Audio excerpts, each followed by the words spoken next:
What kind of leader stands in the middle of the desert holding a handful of seeds and dares to dream of turning sand into food?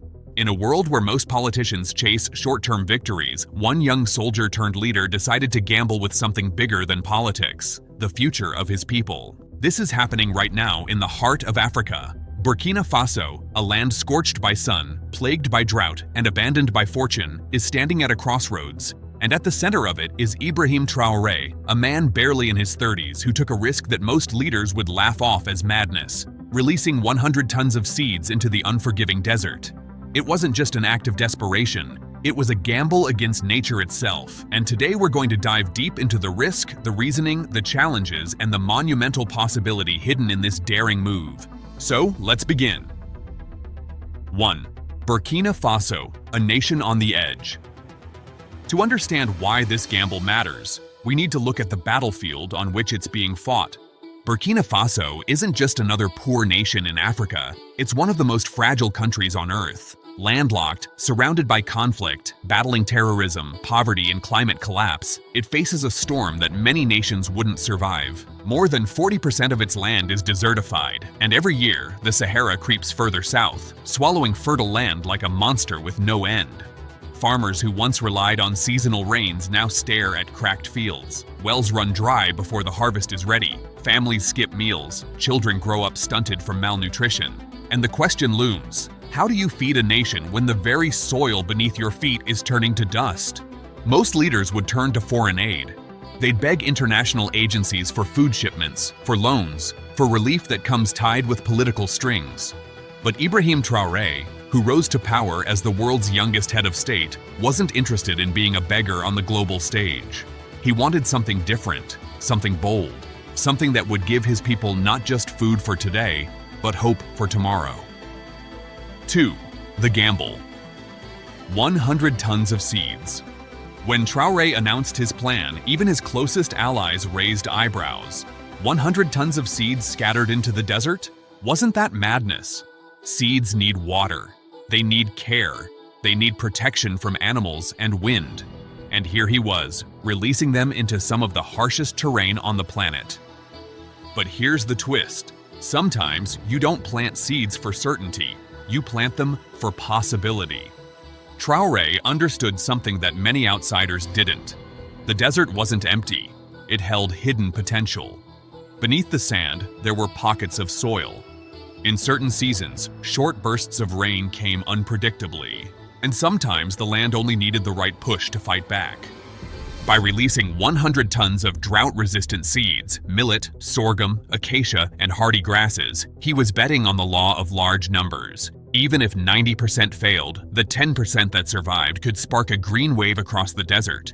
Think of it like this: when you scatter sparks across dry wood, most will fade. But all it takes is one ember to ignite a fire. That was Traoré's calculation, and it was as much psychological as it was agricultural. Because beyond feeding stomachs, he was feeding minds. He was sending a message: we are not powerless. We will not surrender to the desert. 3. The risks. What could go wrong? Of course, boldness doesn't erase danger, and this plan carried enormous risks. First, there was the financial gamble. Burkina Faso's economy is already stretched thin. 100 tons of seeds are not cheap. In a country struggling to pay salaries and fight insurgency, critics argued this was reckless spending. Then there was the ecological risk. What if the seeds didn't take root? What if the desert winds buried them? What if they attracted pests without yielding crops?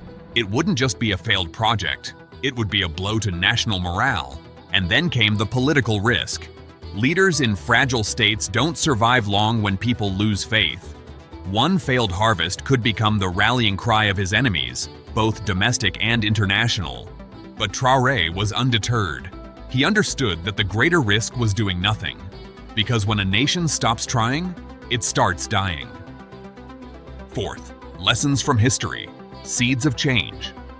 At first glance, Traoré's plan looks like an act of desperation, but history tells us otherwise. In China, the Les Plateau was once a barren wasteland, but decades of reforestation and seed planting turned it into a green, fertile land that feeds millions today. In India, the Chipko movement showed that even poor villagers protecting trees with their bare bodies could spark an environmental revolution. In Niger, farmers regenerated 200 million trees across their drylands by protecting and nurturing naturally sprouting shoots. What began as scattered attempts became a national transformation. And let's not forget the legendary Great Green Wall of Africa, an ambitious plan to plant trees across 8,000 kilometers of desert from Senegal to Djibouti.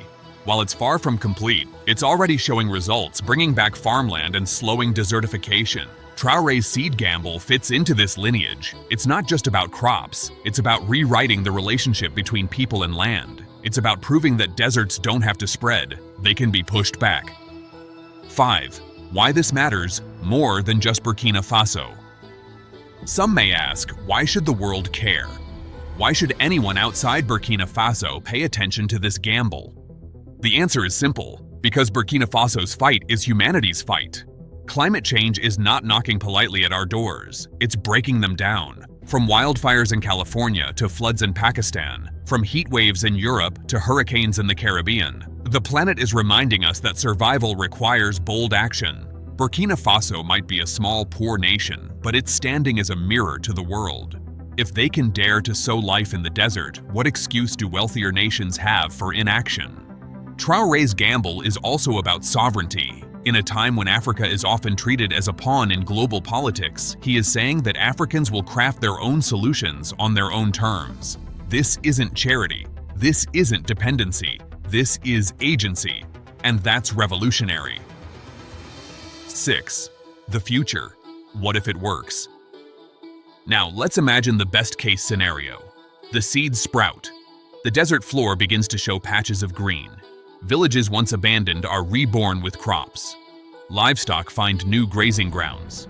Children eat full meals again. But it doesn't stop there. Success breeds momentum. Farmers begin experimenting with new techniques. Communities replicate the model across regions. Burkina Faso becomes not the symbol of despair, but the blueprint of resilience. And think about the ripple effect. Neighboring countries like Mali, Niger, Chad, and Sudan watch closely. If seeds can turn Burkina Faso's deserts into farmland, why not theirs? Suddenly, a regional movement takes root, literally. This is how revolutions begin, not always with armies, not always with technology. Sometimes they begin with something as small as a seed. 7. The other side, if it fails. Of course, reality is harsher than imagination. What if it fails? Then at least the world would remember that someone tried. That a leader stood against despair and didn't bow his head. Because here's the truth. Failure is not always the opposite of success. Sometimes it's the path to it. Every failed crop teaches farmers more about the land. Every setback is a lesson written in the soil. And in the end, the real failure is not trying. The desert is vast, the challenge is enormous, the future is uncertain. But as long as seeds are being planted, in the soil and in the spirit, hope is alive. And if you believe that daring matters, if you believe that hope can be planted and grown, then don't just watch, be part of it. Like, share, and subscribe, not just to spread this story, but to spread the reminder that in every desert there is a seed waiting to grow.